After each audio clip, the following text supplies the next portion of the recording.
যখন তুমি নিজের রক্তের মানুষের দ্বারা কষ্ট পাবে, তখন তুমি একবার নবী ইউসুফ আলাইহিস সালামের কথা মনে করো।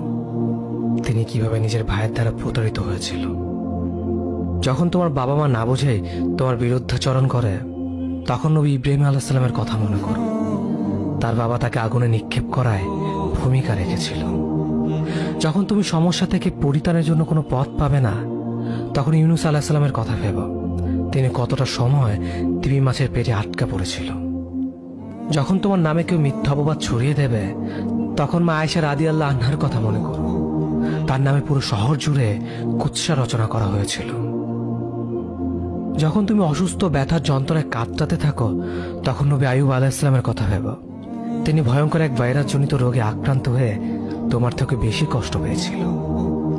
যখন তুমি দিনের কোনো বিধান নীতিতে যুক্তি খুঁজে পাও না, তখন নবী নূহ আলাইহিস সালামের কথা ভেবো। তিনি কোনো প্রশ্ন ছাড়াই মরুভূমিতে নৌকা তৈরি করেছিল।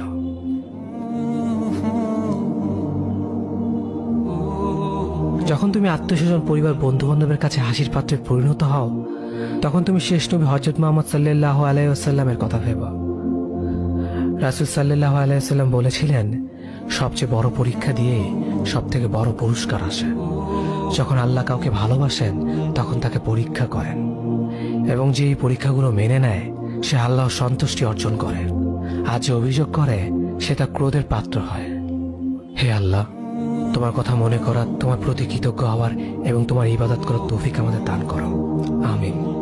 যেভাবে তুমি সন্তুষ্ট হও, সেভাবেই আমাদের পরিচালিত করো।